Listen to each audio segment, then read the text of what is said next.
We have a full board tonight. We do have a full board. So we have Mary, are you present? I'm present. All righty. Sarah, are you present? Present. Perfect. William, are you present? Yep. All righty. And David, you're present. What present? Perfect. And Don Robertson is present. Okay. Well, shall we go ahead and get started? Yes, please. Okay, we have two members of the public with us this evening, prospective board committee members also. Do either of you have anything you'd like to share before we get started with the meeting tonight? Nothing. Nope, just kind of here to observe. Excellent. Same here. Thank you. All righty. Okay, then we'll just shoot right public comment and go right to the consent agenda, which is our minutes from the September meeting. Has everybody had a chance to review those minutes? Yes, I did. Yes. Yep. Very good. Is there a motion and a second for approval? I'll motion that we approve the minutes of Excellent. September 8th. Great. That's Mary. Is there a second? I'll second that. William, thank you very much. All those in favor say aye. Aye. Perfect. We are flying through tonight's agenda. Woo. Does anybody have any changes to the agenda they'd wish to make? Not seeing any. Perfect. So we're on to new business. Sarah, take us down this road, shall you? I will. I have to say, I'm really pretty excited that we're talking about this tonight. This has been something that has been a goal of city staff, I would say also council, and the planning commission. I could probably throw them in there of late. There are two chapters of the city code that relate directly to parks and trails and development in our community. I have a little bit of a slideshow to share, and then Kelly's going to join us at about 7:30. So if there are questions, he will be here to answer those. So give me a second. I'm going to share my screen. Sarah, while you're doing that, will Kelly be prepared to kind of walk through the code? It's a lot of pages and a lot of complications. Hang on, Dawn. I'm going to go back out of here for a second. Oh, no problem. He will. I don't know that we talked about going through every single change. But you know, that's an option. If the board wants to and needs to, then that's what we'll do. And I'm hoping that my introduction will kind of help focus us a little bit, but I sent out the code changes, which are kind of hard to work through because, you know, there's a lot of color-coded things there. Those are the changes. And there's a lot of things that are simply legal language, like changing words to shall rather than will or must or what have you, legal language. And then there's some pretty big pieces for us, which is what the slideshow will highlight. So I'm going to share my screen. And then Dawn, if we need to go more in depth when Kelly gets here, we can. Excellent. Give me a second here. Okay, so off we go. So we have talked about these code chapters off and on when we have discussed different developments, most recently the Deer Meadow development. And I think the board is kind of up to speed at this point that there are some issues with our code that make it difficult for us to really come up to the vision that even our previous Parks and Trails Master Plan had in mind. And our code has been challenged by a few developers and their attorneys. So it became pretty crystal clear that we needed to do some things to strengthen our code. We have a brand new adopted 2021 Parks and Trails Master Plan. And we want to be sure that we're able to reference that plan when we're making recommendations and that will be upheld. The council will be reviewing these proposed code changes on October 18th. So that's a pretty critical juncture. And the reason why we're meeting a little bit early tonight is to make sure that the board has an opportunity to make recommendations if there's things you think need to be added or just you want a better understanding or you just want to fully endorse it, we have all those opportunities tonight. We're really looking for your input. There are some pretty clear goals with these proposed changes. The first being is to strengthen the language so that it holds up to clear and objective scrutiny. We've had some challenges of late saying that it isn't clear and objective, and I think it's based on, and Dawn, you may be able to help with this, land use law and some current issues that have gone to court that have required our code to be considered clear and objective, and we're getting challenged on that. A second goal is to make sure that it's defensible if in the rare situation, and hopefully something we can avoid, but if we have to go to court to uphold our code, that it's defensible. We want to be sure that the language is strong. And then very importantly, something that has been missing is to formally incorporate our Parks and Trails Master Plan into our city code so that it can formally be referenced and recognized when you as a board make recommendations, when the Planning Council make recommendations, and when the City Council makes decisions. Any questions at all about that so far? Anything to add? Okay. So the next few slides are just to highlight where we're, some examples, not the code in its entirety, but some examples of where we're doing this. So this is chapter 17.32, and you'll see right up here in applicability, we are adding compliance with a specific master plan, and that's a requirement. You're going to see it again down here in 17.32, 1020, parks, natural areas, and open space, and special use areas identified in the new Parks and Trails Master Plan adopted by City Council are incorporated. This is the area, I believe, where in the staff report, you noted that Dawn has made some recommendations that we need to add even a few more pieces here. And with your discussion and your recommendations tonight, that will be added before it goes to council. And then again, just covering ourselves, making sure that it's very clear that we are incorporating the Parks and Trails Master Plan. The next chapter is 17.86, Parks and Open Space. And again, we come back to where the master plan is being incorporated specifically. And also in that previous slide, not just the large Parks and Trails Master Plan, but any plan that is adopted by council that is specific to a park. So for instance, there's the conceptual plan at this point for Deer Point.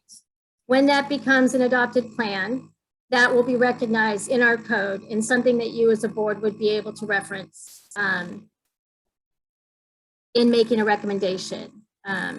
Anything though, just to clarify that, any application that has come in before the adoption of these changes and the adoption of the 2021 Parks and Trails Master Plan that was submitted before these changes will not have to adhere to that. They can't move the goalposts, so to speak, once an application has been submitted.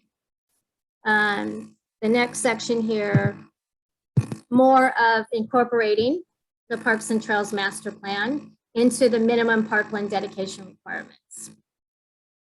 And then this next section, and Dawn might want to elaborate on this, but our minimum Parkland standards. And Dawn had noted that we hadn't referenced wetlands, and we want to be sure that when we get a land dedication, we're not getting something that really can't be developed into a park. So there's some criteria there when it comes to standards. And that is, hang on here, I'm going to stop sharing. I think.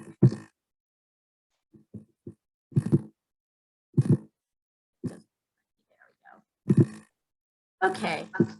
So, that was a very brief, very basic overview of what we're talking about tonight. There's certainly, we can do a deeper dive if the board wants to, but I wanted to make sure you understood the goals of these proposed changes and have an understanding that, we're proposing these changes because there has been some gray area in our code. And I see Kelly's here. I don't know how much of that you caught, Kelly. Thanks for coming. Don, do you want to add anything to that to clarify? No, I think you covered it pretty well on there. I do have a number of other questions. I would like to kind of walk through it Okay, a little bit on both the different chapters, 1786 and 1732. Hey, John, can I ask a quick question? Yeah, go ahead. So in regard to the community parks with the wetland area, let's say that the wastewater treatment plant, let's say instead of dumping water into the Sandy, we were to do a wetland area with a park associated, which would potentially could be considered a community park. Could we change the I don't want to change the language of what you're submitting, but I just want to make sure that if we do a wetland with that it doesn't fall into that category of having to have a certain percentage not be a wetland. Does that make sense? Yeah, I think the important part is that we have the ability to negotiate a little bit on that. Okay. And it's easier to start with a stronger position of saying, no wetlands at all, which is what we're saying. Totally. However, with the ability to say, you know what, it's a special case, we'll make an exception. It'll require a council approval to make an exception to the code. But I think that I don't think that it necessarily precludes any negotiation on the part of two willing partners, as opposed to just a developer saying, this is it, this is all I'm going to give you. And actually, to clarify that, it most likely wouldn't even require council action. It would just follow the same procedures that any.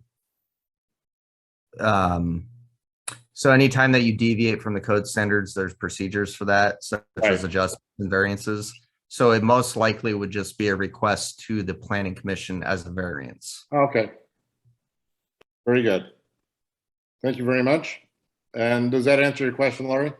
Yep, absolutely. I just wanted to make sure that we had some wiggle room there. So Okay. I understand where you're going. So I'm just thinking down the road. Thanks a lot. No problem. Yeah, I think that that's the important part with it. I think that, you know, there's two ways of interpreting code. One is, this is exactly the box that we're put in or putting people into. But then there's also the appeal to codes, which allows, you know, that kind of give and take or discussion around it.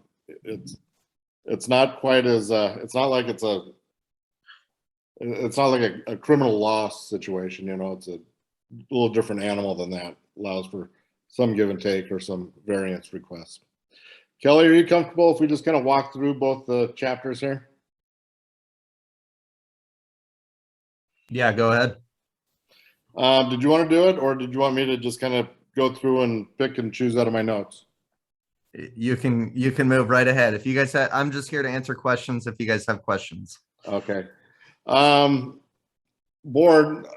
for the advisory board members, why don't we do this? Shall we just kind of step through each section? If you have a question, bring it up, and then we'll have Kelly respond or talk about it a little bit and then move through that way? Or did you want to go one at a time, each of us, you know, kind of take a whack at all of it and then pass it along? Or does anybody have any preference? My I preference have would be no to, preference. okay, Don, do you want me to put it up on the screen? sure, that'd be great. Okay, go ahead and start, but I'll work on getting it up.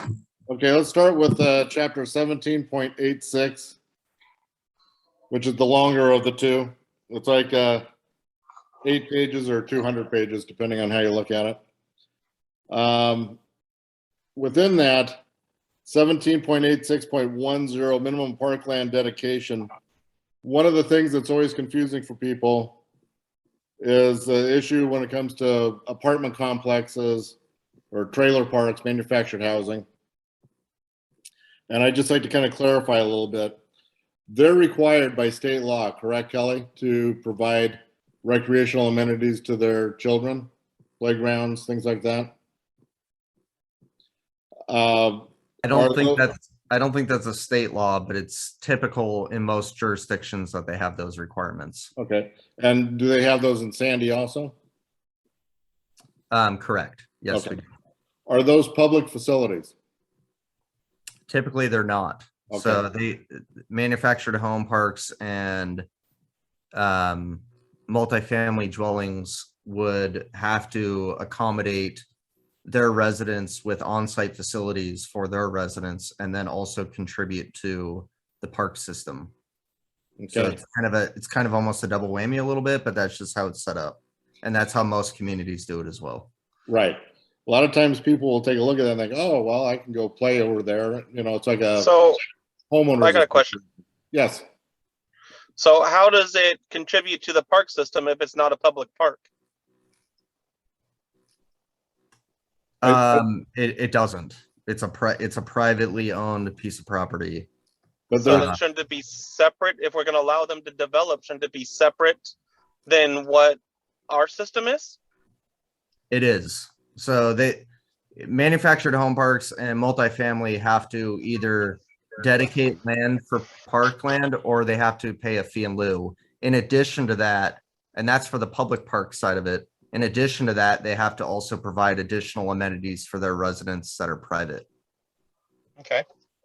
so in that case, if there was say a large development that came in, a large mobile home park, and it was an area that we've identified in our master plan that's park deficient, they're still on the hook for providing space for that, correct, Kelly?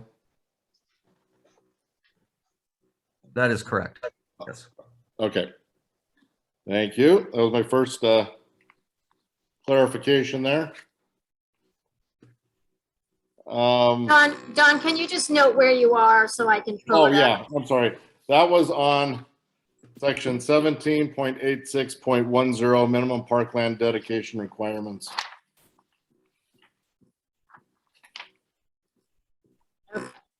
Now, on the next page,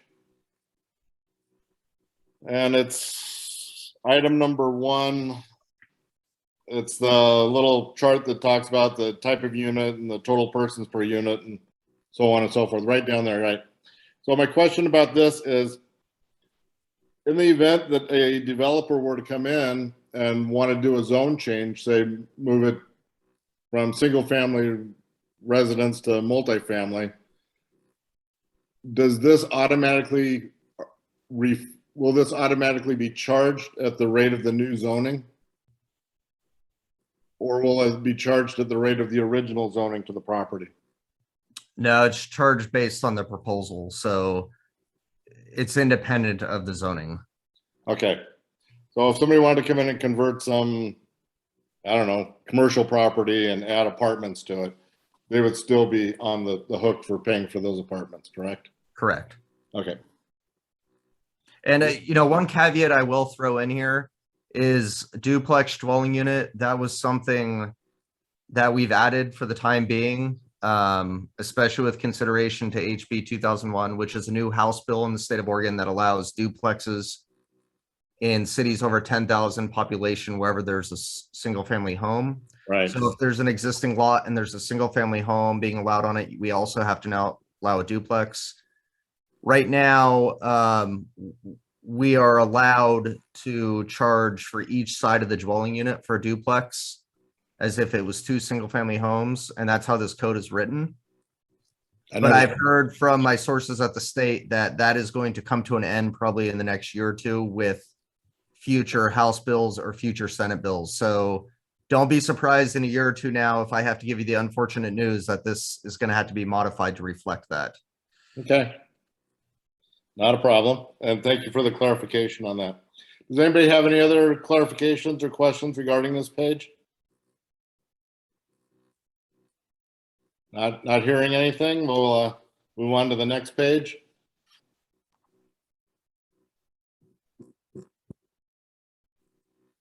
On this one, this is item C, 17.86.10, I believe. In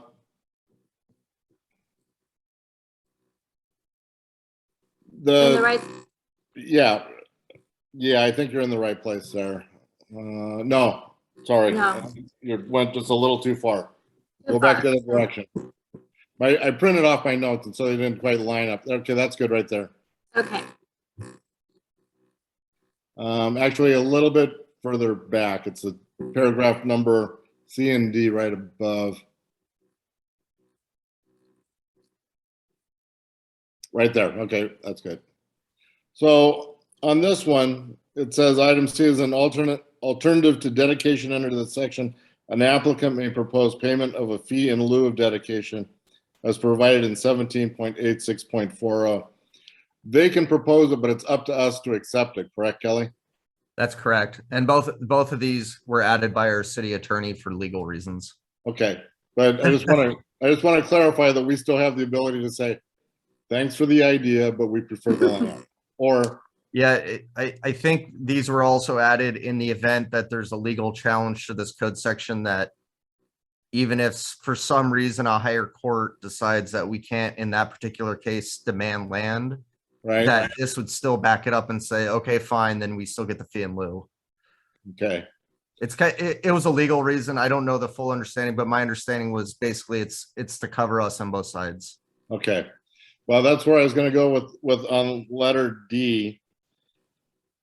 I don't want to have a situation where a developer says, fine, I'll pick the land. You get, that quarter of an acre over here, and then you'll get a quarter of an acre over here and a third of an acre over there to get to your, 1 acre kinds of things. Is there any way of requiring that all acreage be contiguous? I think it's in section 178620 below there. Yeah, Okay. I remember right that below being it. Oh, I see that. continuous unit of Yeah. land. Okay, Yeah. good. Yeah. Thank you. Very, very good. Anybody have any other questions on this page? I've got a question, and it may just because I was absent because of different medical reasons. No problem. But Thank did we you. ever change? Did we ever change the in fee of lieu to be appropriate to the cost of land? That is a great question. Not yet. And the reason why is because that has to be done through a methodology and through an assessment. We just got, I believe, last week, a scope of work and a cost estimate for the FCS group out of Tacoma to do that. And I think the city manager is signing that contract this week or next week. And then they're going to be moving forward with revising the fee in lieu to be more in line with current market rates, and also be moving forward with revising the SDC, or at least proposing to revise it. So very Okay, so good that question. doesn't. Sorry. go Very ahead. good. Yeah, very good question. We don't have it updated yet, but we're definitely working on it right now. So we don't need to update it before this goes into a vote then? No. Okay. No, they're actually separate. This is basically talking about how you acquire land or fee in lieu. The other piece that the FCS is doing, that will determine how much the fee is. And then how much, we're also asking them to add inflation factors to that. So every year or two, the city can update those to keep up with the market. Now, I did notice in here, and I haven't got to that point yet, it was going to be one of my clarifications, but since we're talking about it, I'll kind of throw it in there. I think the other part that we want to make sure when it talks about that in this section someplace, or in this chapter, it mentions that it's outside of development costs. Now, when you're referring to that, I'm assuming that you're referring to outside of the cost of what it would be to build a house on that property, not outside of not deducting what it costs to build a road in the overall subdivision or provide utilities at that property. I would have to read the actual code language to know exactly what you're referring to. Okay, we'll get to it then. Okay. All right. That was a good question, David. Anybody else have any questions for this section? Not seeing any there. And my next question was required dedication. Okay, this one on it, right underneath that graphic that's crossed out, the first paragraph F, I think it is right there. Again, that comes down to wanting to make sure that all the pieces are contiguous. And I'm assuming that that's, exactly what that's in there for, correct? Correct. Yes, you're correct. And in the event that it's not, that it's that are property under the old plan up above, the one with the slash across it. There we go. What we're saying is developers can develop to the park now. However, they still have to provide access into the park, correct? Correct. That's what A and B are talking about up above. Okay. Very good. Yeah, and just to clarify for everybody on the call, when the city chooses to have a park consistent with the diagram there, the city is on the hook then for paying for half street improvements. So the center line of the road back towards the park for every one of those streets. And currently that money comes out of the parks SDC account.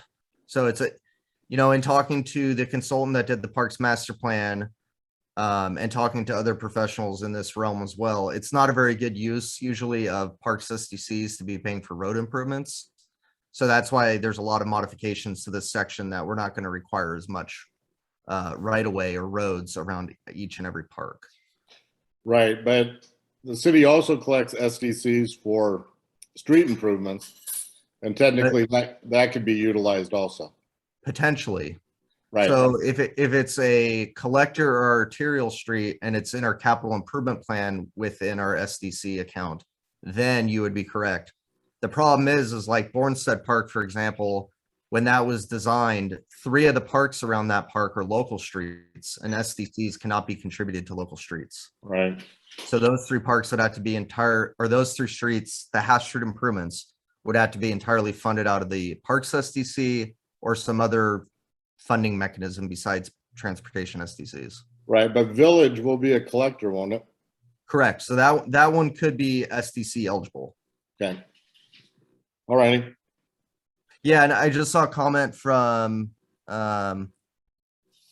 Councilor Walker in there. I didn't know you guys were using the chat function. I don't think most boards use that, but yeah, she is correct. The gas tax could be used, but that would be a council decision on how to prioritize funding. Yeah, I don't have my chat turned on. I'm not sure that we can really use chat during these meetings. So Yeah, typically, just so you guys know, because I've been running the planning commission meetings for about 10 years, when you have chat function on, you then have to copy paste that all into your minutes. right. This makes it complicated. It does. Yeah. Okay. Thank you. Let's see, my next page, which would be paragraph 2, same section.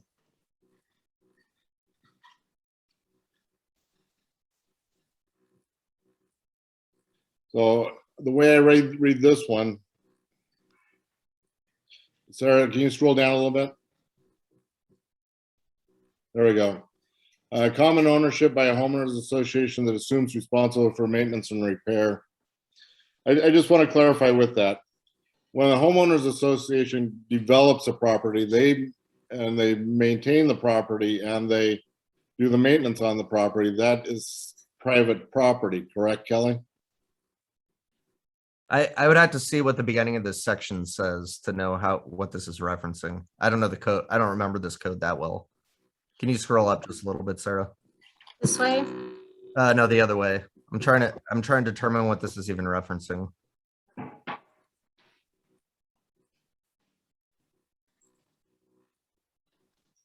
Oh, it's just saying that parkland areas may also be owned and maintained by any of the following mechanisms. So typically it would be 1, which is dedication to the city.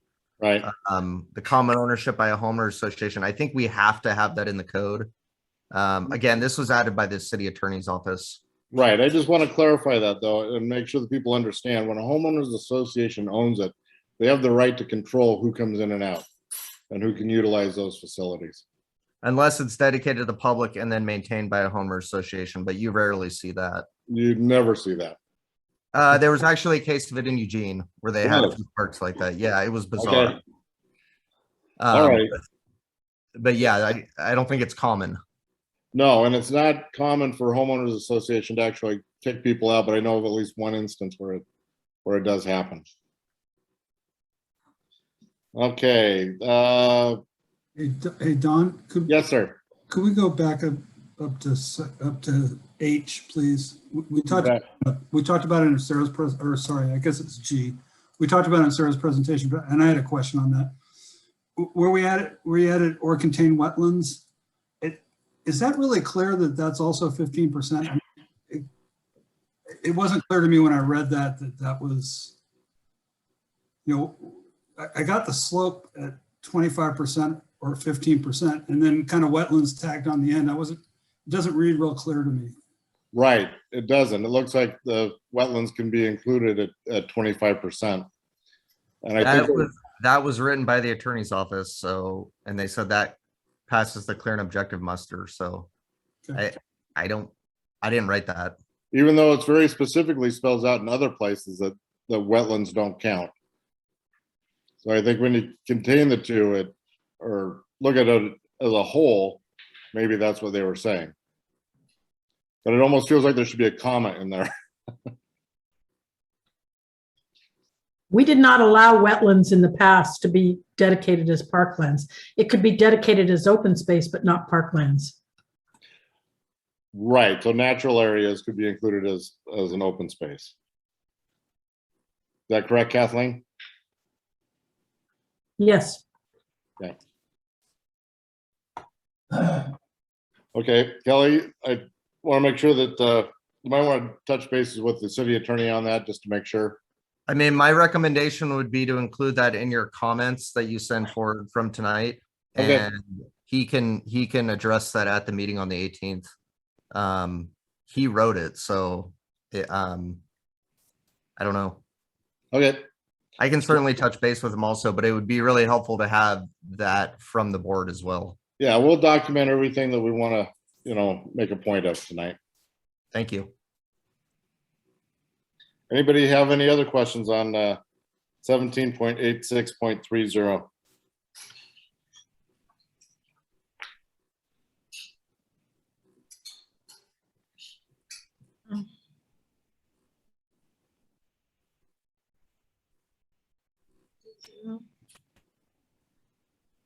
Not hearing anybody have any questions. Kelly, we've talked a lot about parks. We've talked, just touch bases on natural areas. Let's touch bases, if you wouldn't mind, on trails. How does this code work in association with trails? So for instance, in our new master plan, we're calling out specific trail routes. Will this code work to enforce those requirements? It's intended to. Okay, Yeah, because trails are parkland. Right. Per the zoning, the zoning ordinance, trails are designated the same as parkland. So I would say they're all in one. I want to be very frank that this code doesn't stop a developer from challenging the code or making a Nolan Dolan's claim or a rough proportionality claim or anything like that. But the intention of this code section is to make it more straightforward for the city to require parkland and trails per the parks master plan when we decide that they're necessary in a development. So yes, it would be applicable to trails as well. excellent. I think then that they should incorporate that into this. Okay, we will include that within our comments, that we want to mention that we want to specify that trails are subject to. Yeah, if you Yeah. go back to the beginning, of this section, well, Was it so listed there? if you look throughout the document, it actually references the 2001 Parks and Trails Master Plan. Okay, But then if you go back to the beginning of 1786, it actually talks about the facilities and level of service explained in the master plan. So I think that's, if you wanted additional clarity, I think that's where you want to add it to. okay, So I got another question that pertains to, I think it might be a part that we're covering or a part that that we passed a little bit ago. What happens if the development is in an area that we're not park deficient on? Is there still a fee, or do they just get a pass on that section? No, they still have to pay a fee. Okay, because my thought process on that is if it's not a park deficient, then either they can upgrade or add to a park that needs repair or maintenance. Well, that would be Or an, pay a that fee. would have to be done through SDCs or some other mechanism. This is mainly talking about parkland dedication. That's Okay. so it's two different funds. Yeah, One is the money that they would give us in lieu of would allow us to buy ball fields somewhere else, for example. Whereas the SDCs that they pay we can use to upgrade, or expand, increase capacity at existing parks or build facilities at new parks. Right, Kelly? Is that right? Yes, that's correct, Kathleen. That's 100. You said it better than I did. Can you go back to the first page there? I do want to make sure we address that last concern because I think it was really valid. The one that I believe Ms. Casey brought up about trails. Yeah. So if you guys don't think this is sufficient, oh, scroll down. You just went right by it. Sorry. It's There it okay. is. It's on this page. So see the last sentence there in that paragraph. It says the dedication or provision of parks, open space, trails, and amenities. So I think it's covering everything that you're looking for it to cover. Right. If you think that there's other places in here where trails should be mentioned, please point them out in your letter or in your memo from the Parks Board. But I really don't know where else to add them at this point. Right. I think it's a great point. I just don't know where you would add it in addition. No, to I just want to make sure it was covered in there. I didn't want to lose track of trails and the big ticket items are easy to keep track of, but trail easements not so easy sometimes. And trail easements are a little bit different. We may not own them. We may be just trying to acquire a pedestrian access easement. I think you would have to get clarity from our attorney, but I think they're looked at the same from a taking standpoint. Okay. Well, they can be negotiated too. It's not like they can't ask for compensation in exchange for the access easements. So That's correct. Yes, that's definitely correct. that all works together. 17.86.40, fees in lieu of dedication. I like the very first sentence there. Hits it home again. At the city's discretion, the city may accept payment of a fee in lieu of parkland dedication. And this is one area that was frustrating for everybody, I think. The last one, we had that in the last code, but it was not deemed strong enough by the attorney, I believe, to be defensible. But with everything around this, is it now strong enough, Kelly? Yeah, I think the main problem before, and believe me, I'm frustrated by all this too. The amount of legality that's entered the planning realm is way more than 16 years ago when I started my career in this. So believe me, I'm frustrated right there with you. I think the big difference is that the 1997 Parks Master Plan was never what an attorney would call expressly incorporated into this code section. And therefore, the 1997 plan, some attorneys would argue that we can't use it. Now other ones will argue that we can, but that was the concern from the city attorney's office. However, this document has incorporated it numerous occasions. We referenced the 2021 Parks and Trails Master Plan. So I think that was more of the concern, is the limited land use is what they call it, and not sufficiently incorporating your master plan into it.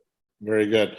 I'm very pleased to see item B in that section there, notwithstanding section 17.86.40A above, the applicant shall pay a fee in lieu of dedication when the park to be dedicated is less than 1/4 of an acre or level of service standard for mini parks described in the Parks and Trails Master Plan.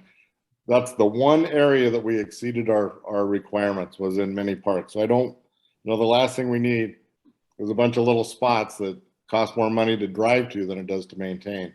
Yeah. So that's a very important piece to me. Moving a little bit further down in that same section there, I just want to make sure that, and this kind of falls along with the Deer Point. I know that Deer Point was brought in before all of our code changes are going to be in effect. We don't have a lot of this. We may have a situation arise where we have property within a neighborhood that's not listed as park deficient because we meet our minimum neighborhood standards for it. However, I just want to make sure that we can still require developers to give property to expand existing parks that may already meet that code, but may need to be beefed up a little bit. We can certainly try. Yeah. I mean, Okay. I think those cases are going to be harder because they will most likely argue something that's called nexus between the development and the need for the additional parkland, but it doesn't mean that we can't try. Well, I think nexus of benefit for the developer is they can try arguing it, but that's a difficult case when you have a park. Well, let's take a look at Bornstead Park, for instance. If the development to the north suddenly says, well, here's your fee in lieu, we don't, even though we're having a number of houses that would require us to donate, say, an acre of property to come in, we're just going to pay the fee in lieu. Well, it might be that we take a look at that and say, you know what, Bornstead is already overloved as it is. We need more property down there. We would like that acre to come as an acre adjacent to Bornstead Park. Do we have So Two Sorry. things. No. So I was going to say two things are really important in that.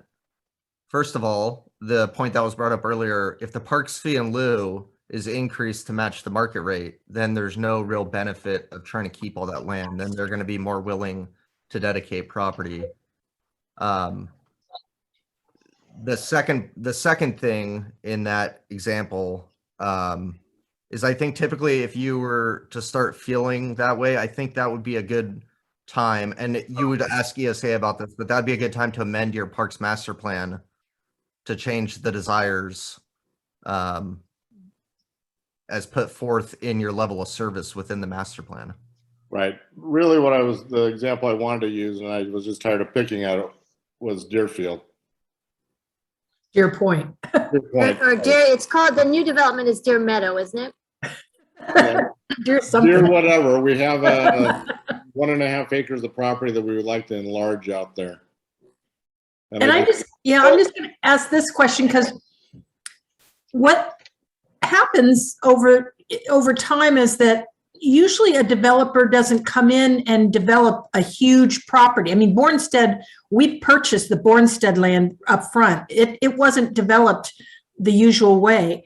And so what instead we get is, these smaller developments. And I guess what I'm hopeful that we are not, by this proposed code, one of the things that concerns me is that if they're only doing this kind of piecemeal development, which is kind of how it's always gone, they don't owe us a whole acre or whatever. And so, but we need to start, if the intent is in the plan that there's a park there, then we need to kind of get it, a quarter acre, a half acre or whatever at a time, rather than, and again, with the, understanding that it's all going to be in this area, general area. So when the stuff, sort of like Deer Point, it doesn't do us any good to get more parkland on the other side of, the whole subdivision and have too many parks. We want to have the parkland contiguous. And so does this idea that you're allowing areas with less than whatever the, quarter acre, half acre, whatever, does that mean that we, if a neighborhood park is identified in that area, but the area ends up developing kind of more piecemeal,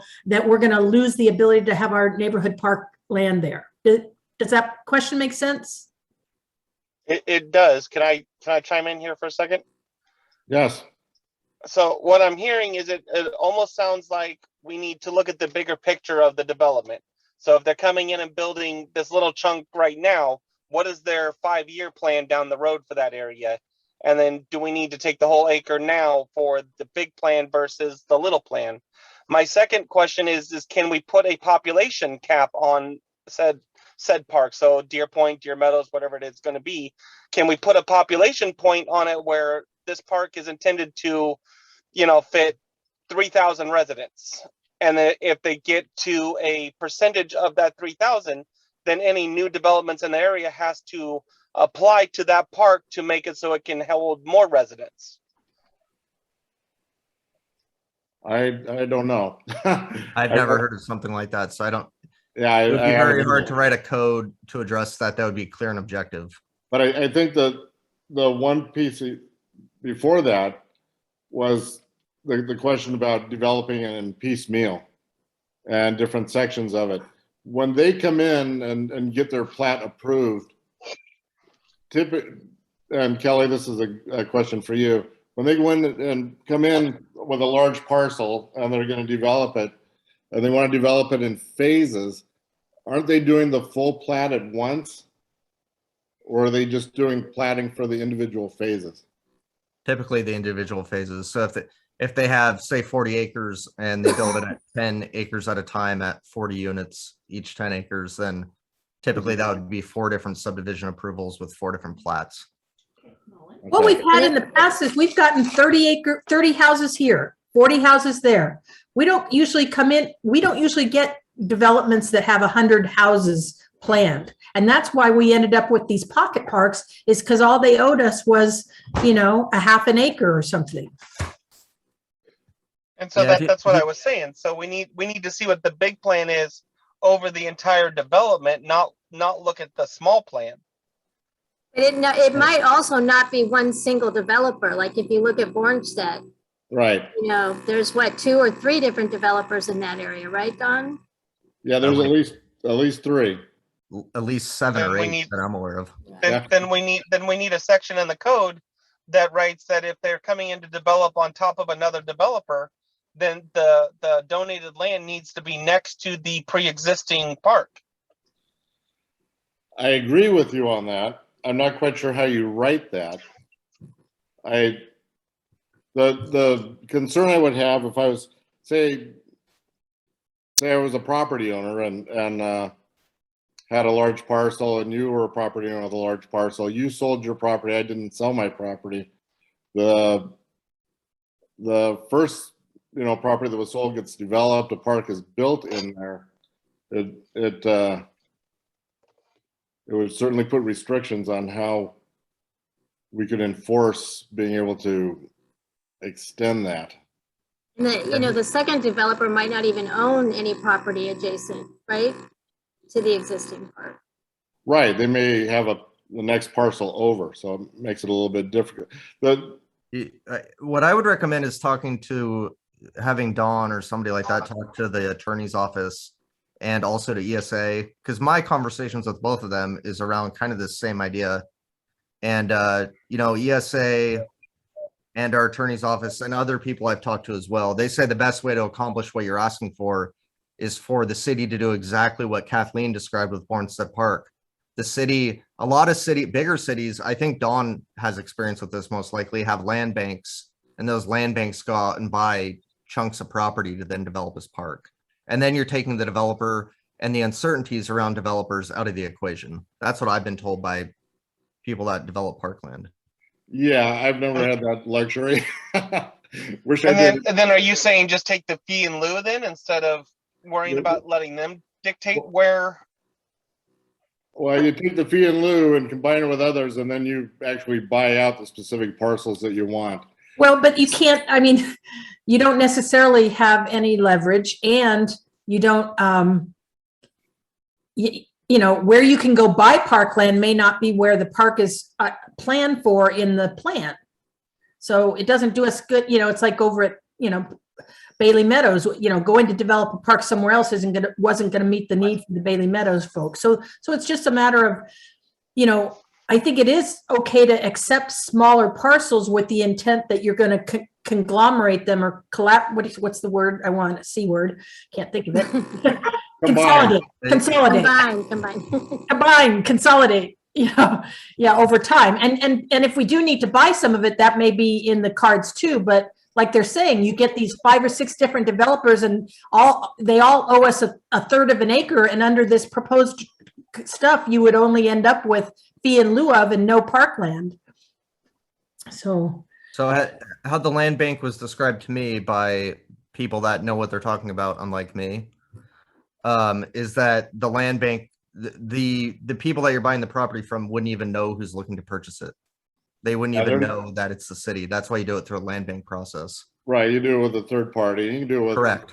PPL or any of the other ones out there. But I think the other solution to it, and I don't know if Bornstedt went through this process of of doing Bornstead has a neighborhood plan, correct, Kelly?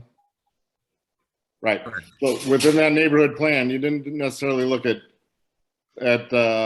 Zion Meadows or Bailey Meadows across the street, or the one on Maple Street, or the one at the end of Juniper Street. You looked at it as a whole for that section, correct? Well, so in that, as Kathleen described, that's how I would prefer to do all this. I know that there's some hesitancy to it, but if the city, through whatever mechanism, goes on by the land, then the response to the developers is pay the fee in lieu. We don't have the legal argument about whether they're going to dedicate land to us or not. And we kind of get out of the game of arguing with developers about whether they're going to dedicate land or not. So in that case, like Kathleen described, the city went out and bought 5 acres, and then all the subdivisions around there have just paid the fee in lieu. Right. That's what I was thinking. Okay. And And that cost us over $1 million, and we don't, we're not going to have another $1 million to go buy another 5-acre park like that. So, I mean, we do have some money, but I'm hoping that we buy some ball fields with that. But once that's spent, it's, the land dedication is a really important part of this whole thing. That's how we got the parks that we had. So I don't want to argue with you, Kathleen, because you're on city council, not on the Parks and Trails Committee right now. Right. I'll shut up. Yeah, it's a little bit of a problem. So, So I rather than, you'll get your whack at it, but let us continue processing this a little bit. My experience with it came from what we used to refer to as the neo-traditional neighborhood out in the Sunnyside area, which was like a giant planned unit development that the county did. And within that, it was able to specify and designate which parcels of land would become parks. And it also negotiated the price of those parks prior to the development of any of it. And, the fee in lieu for everything went to pay for those parcels. And that's how we were able to acquire the very specific targeted pieces that we wanted out there. And I was kind of under the assumption that the Bornstead Park neighborhood was kind of developed as a whole unit or sections of a whole unit. But apparently I was wrong within that. There's like a governing master plan for that area, but it didn't get to the specifications of how each piece of property would be developed. Okay. All right. Well, rather than getting too bogged down on this one particular item, we do have a number of other pages to continue through. So, Sarah, if you could kind of put a pin in this one, that we want to prepare a correspondence that outlines some of our thinking on this, I think would be very helpful. Next section. Would be on minimum standards for open space dedication. Any questions or comments regarding that? That'd be 17.86.50. Nothing. All righty. That is all of this chapter. Did I get that terminology right? Is that a chapter or just a section? Chapter, okay. All righty, is everybody ready to move on to our next chapter? It's much smaller.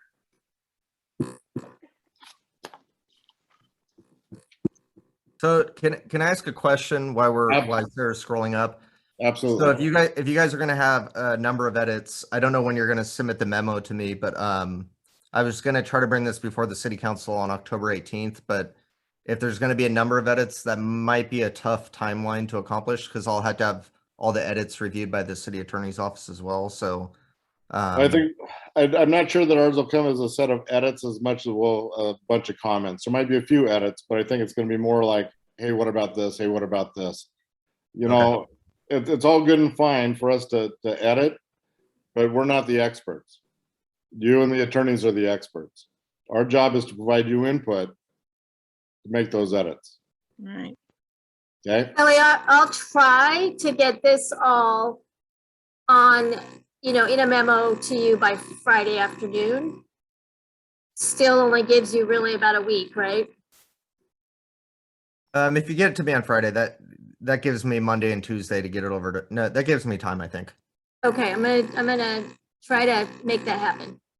My guess, Kelly, is the vast majority of what we're going to include within that memo is stuff that's already covered. It's just you know, confirming and strengthening and making sure that we're all good. I don't think you'll find a whole lot of direct, we need to change this or we need to change that. There might be a couple things, but I think that for the most part, it's going to be pretty supportive. Okay, let's go ahead and jump through 17.32. This is one that I had a quick point on. It, you know, on item 17.32, permitted uses. I just want to make sure that we're not leaving too much out on this. And I think that the point I raised was it didn't cover anything about sports fields. And so I want to make sure that we have the opportunity to include baseball, softball fields, soccer fields, and all the accoutrement that we want with that, such as concession stands, or I think restrooms are included here, but I just want to make sure that we're covering all those bases, so to speak, with the sports fields. Also make sure that we cover anything that would include, like, and maybe it's in here, arbors, gazebos is in here. How about community centers? Do we need to add that for the downtown parcel, the old junior high parcel? Should we include community centers in there, Kelly, to make sure that we're I mean, covering I would recommend including, if you want to include community centers, putting it as a conditional use. So it has to go to the planning commission for approval. Yeah, that's a big building, but as far as allowed use of sports fields. So swimming pools and aquatic facilities is already a conditional use. Right, and I'm fine with that, and I'm fine with the community center building being a conditional use.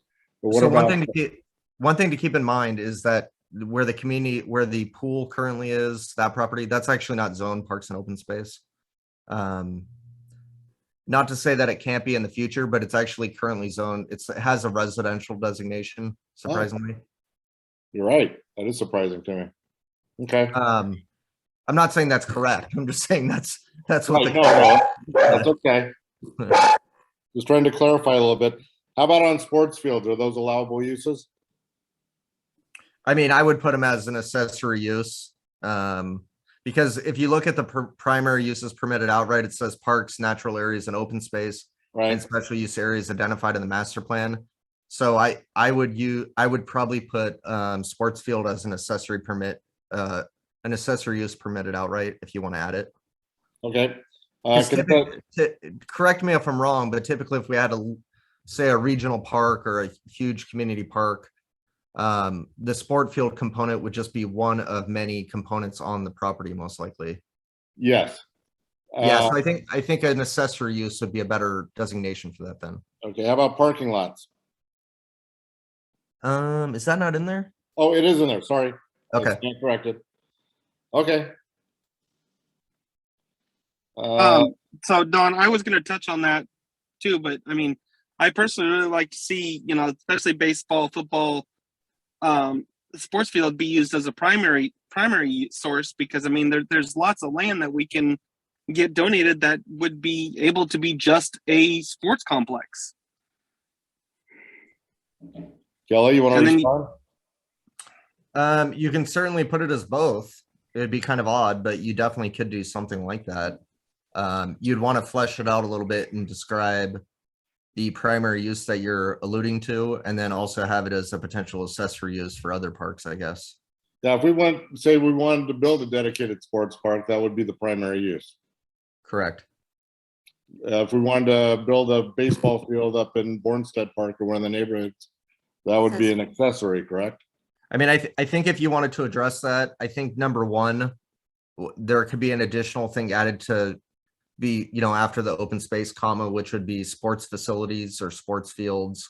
And then also down below in accessory uses, we could add sports fields. I think the important words are permitted outright. You know, regardless of which way it goes, as long as it falls into the category of permitted outright. That's last thing I want to do is have to go out for a special permits to build a baseball field. I've just, you know, I've said this in the past, and I'll say it again. We're literally one of the only cities in our area that does not have a primary use sports facility for baseball. I mean, in our area, it's mainly baseball. I mean, we've got the high school for football, and technically we still have the field down below that could be used for football as well if we wanted to go that route. But I mean, we're one of the only cities that does not have a sports complex of any kind within the city, and I don't count the school as it because they hold too strict of regulations and they're too expensive for people to use. I mean, I'm part of Sandy Cal Ripken. I got kids on the Sandy Youth Football, and we pay out the nose to use the school fields, and it's not right. I agree with you. Can you scroll down a little bit? I just want to see what's after pump tracks there. I'm kind of forgetting.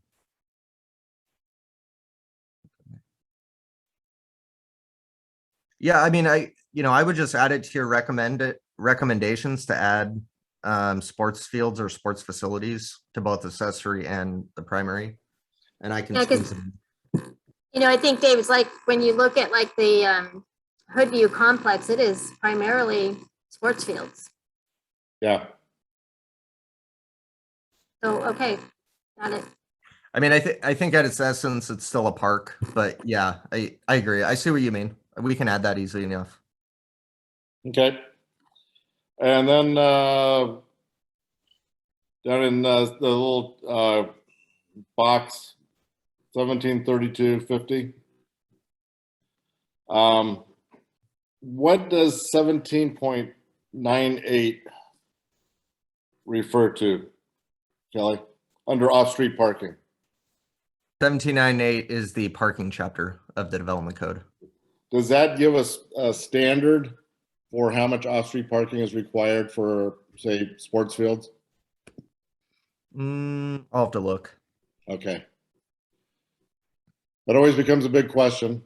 I mean, it kind of benefits you if it doesn't, to be quite honest. Yeah. And that's what I'm getting to. It does have a public facilities section. Yeah. But that's typically more of like what a community center or a library facility or something like that, because it's related typically to like number of seats or total bench length. Yeah. In the facility. Yeah, I'm trying to avoid having somebody put an arbitrary number on. I mean, I could put an arbitrary number on how many parking spots. We all could come up with an arbitrary number. And I mean, you probably don't want to get me started on parking because parking requirements in general are totally arbitrary. Yeah. They're kind of a thing that I kind of wish we didn't even regulate much of. And I know some people probably don't like me to say that, but it's true. It's parking percentages and numbers are just based out of somebody pulling stuff out of a hat, essentially. And there's a lot of research behind that. So I'm looking at this right now. We do have participant sports or recreation, but again, it's based on 1 per 4 fixed seats. So if you have a ball field, for example, you would have to provide parking spaces based on the amount of bleachers being put in, but you wouldn't have to, if there's no bleachers or anything like that, then you wouldn't have to put in any parking. Okay. And all right. see, that's where I was going to chime in again is there's quite a bit of, everybody knows I'm more baseball than anything else. That is my sport of choice. I mean, football's okay, but I'm the baseball guy. There's a lot of sports areas that have just on-street parking, and as for seating, you bring your chair or you bring a blanket and you sit in the grass right outside the area. I mean, some of them have a set of bleachers, but most of it you're bringing your own lawn chair and you're sitting outside and watching the game from your kiddos or whoever's playing right there on the grass. So I mean, parking to me, kind of like I'm sorry, the name just slipped me. It's arbitrary. We don't really need it. You can park on the street. You can park on the side. You park on the side roads. So two things. If you wanted the city to entertain a modification to 1798, that would have to be done separately from this process. Yeah. And even if 173250 didn't reference 1798 would still apply. So it applies irregardless of the reference in this chapter, because it's based on the use, no matter what the zoning classification is. But if you guys wanted to give recommendations for for changes to the parking chapter, I'm fine with that. But you would have to give those to me in formal writing, and then once we open that chapter up in the future again, I would put those for consideration. But those are kind of two separate processes. Okay. Sounds good. I was just kind of curious about that one. I mean, I think if you're putting in ball fields, typically you're going to want, depending on the size of the facility, most people, and again, I'm not probably one of those people, but most people are going to want some sort of off-street parking so the on-street parking doesn't become overburdened when there's events there. If you're a neighborhood resident, you want off-street parking. If you're Correct. worried about utilizing space as much as possible and getting as much bang for your buck, you want on-street parking.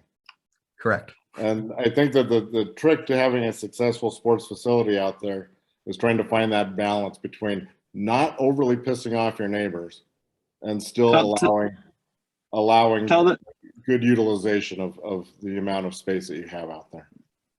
Tell that to someone that doesn't live right above Mining Park during, mountain days. Yeah. And you can relate to that, right? Yeah. I mean, the truth of the matter is, I'll just be very honest here, is that parking code chapter, I don't think I've ever used in my 10 years working for the city of Sandy, because we don't get a lot of ball fields proposed or sports facilities. So if you did have a large sports facility proposed consistent with the parks master plan, and you felt that those code requirements were onerous, I think that would be a great. I'm not sure if I froze or you froze, Kelly. I can still see me fine. I didn't catch any of what you were saying there, Kelly. You froze up. So what I was saying is that in my 10 years with the city of Sandy, I've never actually, I don't believe, used that code section that talks about participant sports fields. Right. So because there hasn't been any constructed. So well, we're going to change that for you. Right. And so what I'm saying is that if during that process you determine that the code is too onerous, that would be a great case for a variance to that code section. Very good. And I would be completely supportive of that, because as I just told you, I'm not even that big on parking requirements. So okay, well, that's all my main questions that I have. Does anybody else have any questions or concerns?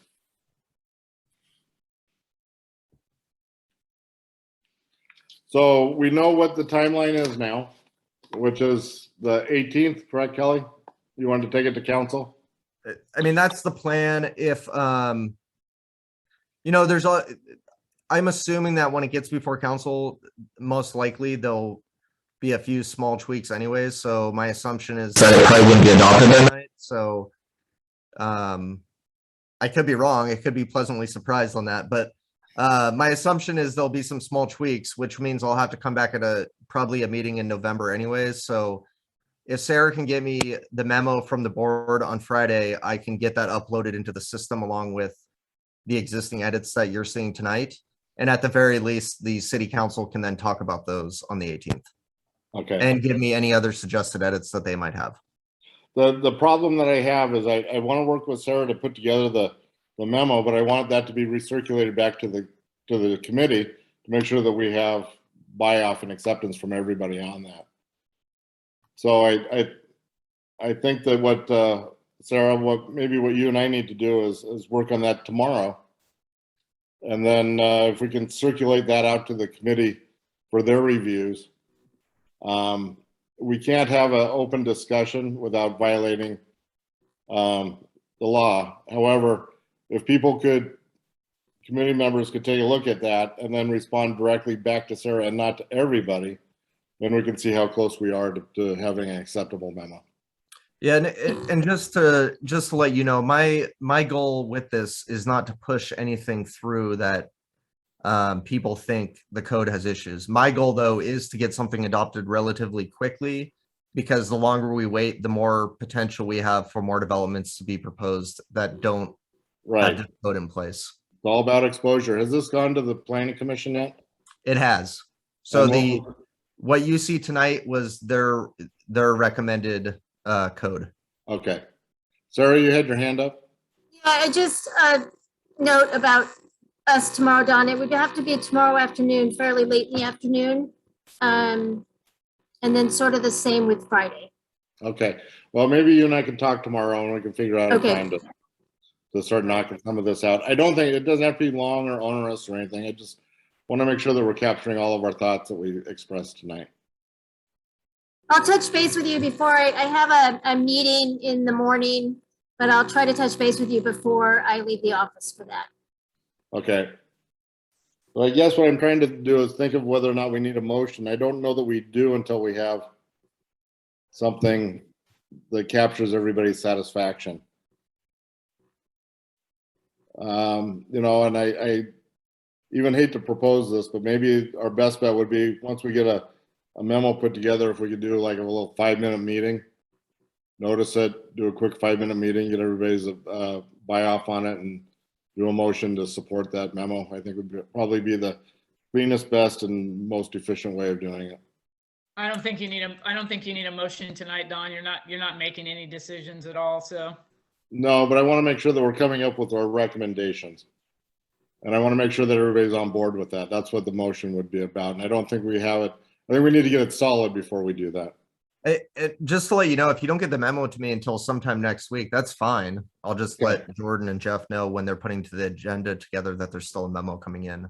Well, I'm sure it won't be until next week because, you know, we're gonna have to do a 24-hour notice to do a meeting. So I just want to be fully, since we have 2 counselors on the line here, I just want to be fully open that, you know, depending on when I get the memo, it's very likely that the edit or the code that they see on the 18th won't reflect the additional comments from you guys. Right. I'm sure you guys will have already put your packet together and sent it out. Correct. Well, if you can make a notation in that packet that says that there will be additional comments coming, that might be a good thing. Okay. Well, all righty. How does the rest of the committee feel about that? I'm all for it. Okay. I'm good. I'm good for it. You guys all good? Okay. Sarah, are you okay with it? Not Sarah Richards, but other Sarah? She could be. She has kids tonight, so she was going to be in and out. No problem. Okay, well, let's go ahead and proceed with that plan, if you would. Okay. Okay. So I'll get a hold of Sarah Richardson. We'll work tomorrow or talk tomorrow about how we can put one together. And then talk about scheduling a very brief meeting to be able to make that approval. Perfect. Thanks. Okay. All righty. Thank you, Kelly. Thank you so much. I know that probably went longer than what we promised you, but we sure appreciate you coming out tonight. Don, if I could say something that doesn't involve Kelly before we adjourn, that'd be great. Yeah, absolutely. We still have another agenda item to talk about. Okay. Okay, Kelly, thanks. Drive safely going home tonight, okay, buddy? I'm in my bedroom. Drive safely. Heading to the kitchen. There we go. Couldn't be any safer. I hope I don't have to drive anywhere. Okay. Have a good night, everybody. Thanks, Kelly. Sarah. Yes. Or I'm sorry, David, what would you like to share? So I'm coming both as a parent, a resident, and a committee member. So I had my kids at the Sandy Skate Park with, you know, a group of other friends that were from out of town. And there's a group of kids that I've seen there multiple times, and usually they don't cause too much issue. Well, this time they decided to start smoking weed and their vape pens and all at the same time. I mean, it created a haze across the very, I wouldn't say stagnant, but there was no air moving, so enough to get rid of the issue. And we had a mixed group of little kids, big, you know, medium kids, and then, you know, I'm guessing there's some around 16 to 18 years old. I ended up calling PD, and I mean, we have no signs about smoking at the field. I think there's like one, but nothing, you know, around the fence line.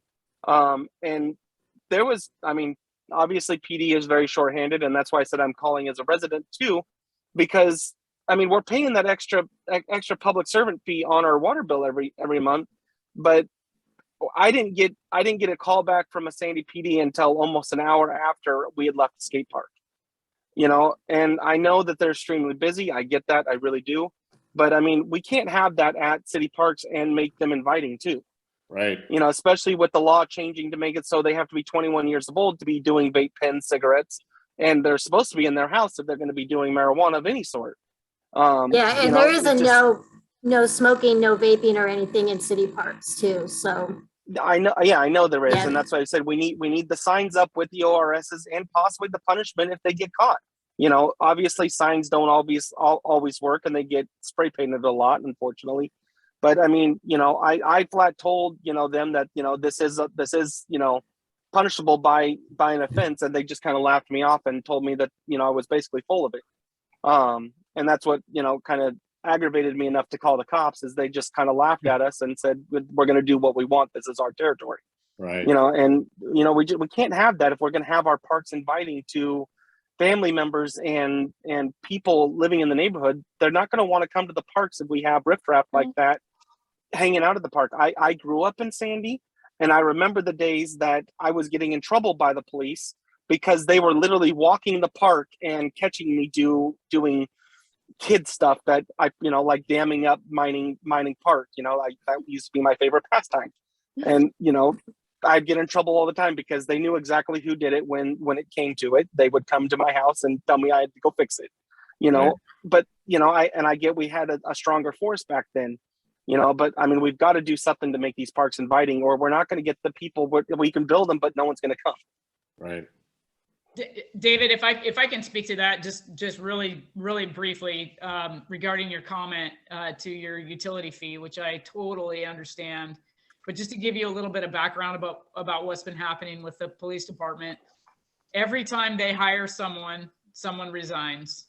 And so we have yet in the last 2 years to get them fully staffed.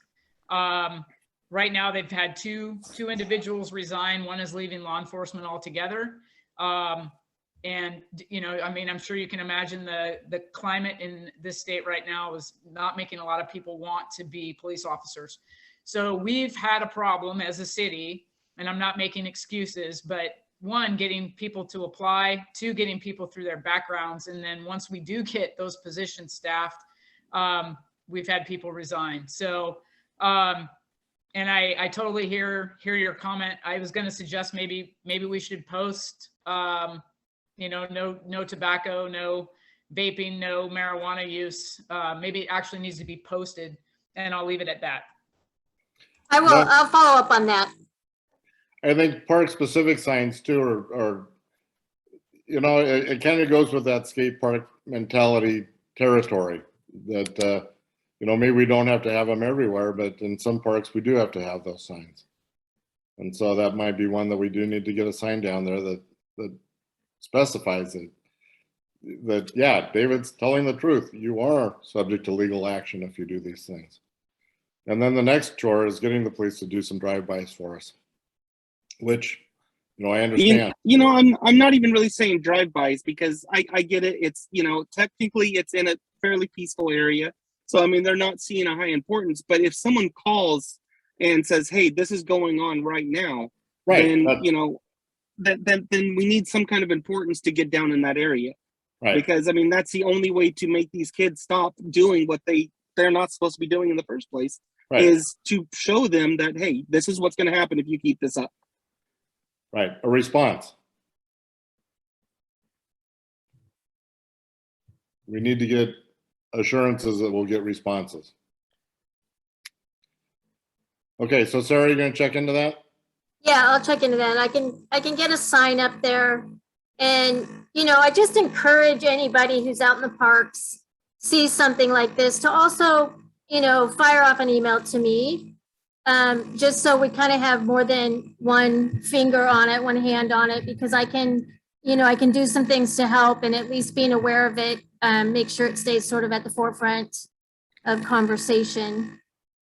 And this isn't a short-term fix, but I think once that park is developed and there's more things going on there, those kind of things become less prevalent. Not a short-term answer by any means, but there's a number of different ways that we can attack this. So keep me informed. And also, feel free to email me as well. And because then I can help Sarah, and the two of us together, we can work to come up with some good solutions. David, I'm sorry that happened to you. I feel really bad about that.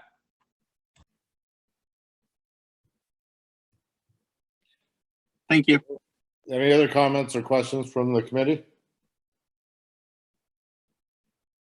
No, Sarah, you got an update on the Parks Director position, the Parks Trail Master Plan, and the Vice Chair positions? Yeah, I have a couple things, and I added a few things, but they're all pretty quick. So no news yet on the Parks and Recreation Director, but I anticipate it's coming in the next couple of days. So the next time we're together, or you may even see it before we're together again, but it is imminent. And so very excited to get this person in place. Such good timing, and hopefully there'll be more updates coming soon. I wanted to take a moment, and glad Kathleen's here too for this, that just to celebrate the adoption of the 2021 Parks and Trails Master Plan.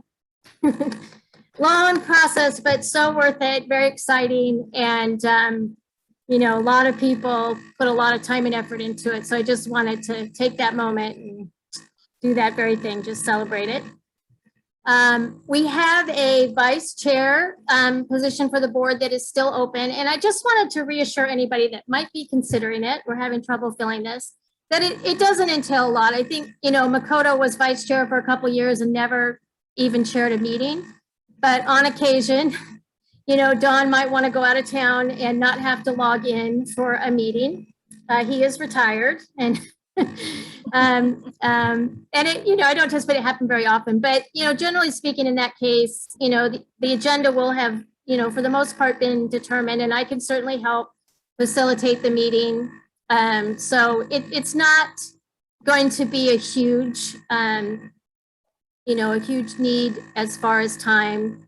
So I just, you know, wanted everybody to give it another thought. Mary's our secretary, and we appreciate that. And we're just looking to fill that vice chair position, because in our bylaws, it says we need to do that. And I know Dawn would appreciate it as well. Yep. Can a person do two things? Well, Mary, I'll tell you what, if I were to take ill or had to be gone, you would be the vice chair. Yeah. You'd be the only officer left, so it would fall to you. Okay. Yeah. And with that, we do have some openings and we have some interviews established. Yeah, we are going to be interviewing some applicants for the Parks and Trails Board on the 14th. And as everyone is well aware, those that are currently sitting on the board that have seats that are expiring or reapplying, and will also be part of that interview process. So we're really looking forward to having a full board again, having 7 people. And it's really exciting to see so much interest. Appreciate those that have made time to come to the meeting tonight. I have a couple other updates just quickly. I spoke to Shelley.